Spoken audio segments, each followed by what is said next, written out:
I'm going to ask you a behavioral question. As part of your answer, please tell me about yourself, your motivation, your intentions, your personal qualities.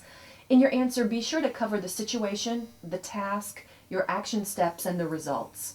If possible, I would also like to hear what you learned from the experience and how you've applied that lesson. Here's the question. Tell me about a time when you led a team and it failed. Sure. Well, I lead teams a lot and I actually fail a lot. What I mean by that is I like to push myself. I grew up as a skier. I could ski by the time I could walk. I lived in the mountains and my coaches and parents always told me that if I wasn't falling down, I wasn't learning. So I do like to take chances. Unfortunately, though, sometimes in a team situation, not everyone gets up as fast as I do. And there was actually a time that I started a company when I was in my graduate school program.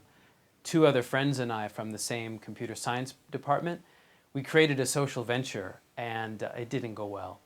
What was your idea?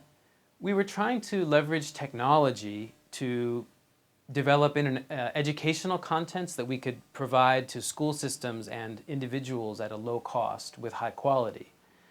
But the idea, I think, was ahead of its time. What went wrong?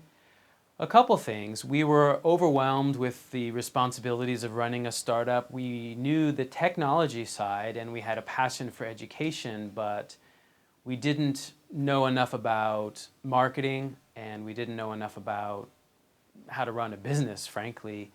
So at the end of the day, we just basically ran out of money before we could deliver our first product to the market. And how did your teammates react?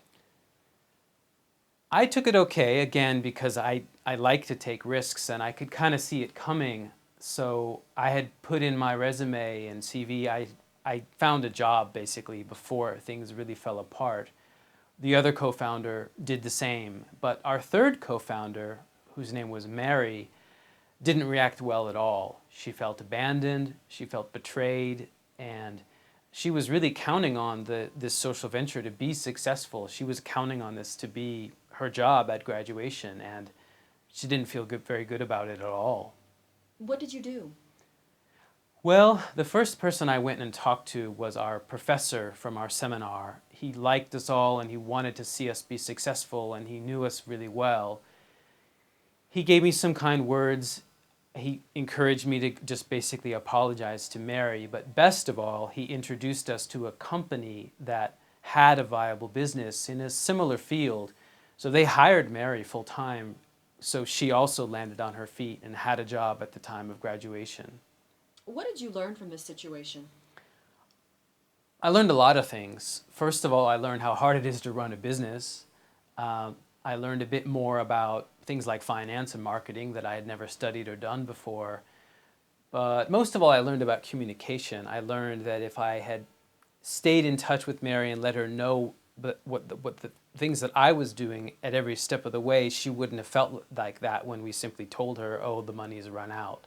So I learned to be more proactive and to put myself in other people's shoes and to really communicate more effectively with people that I'm working with. How have you been able to apply that lesson?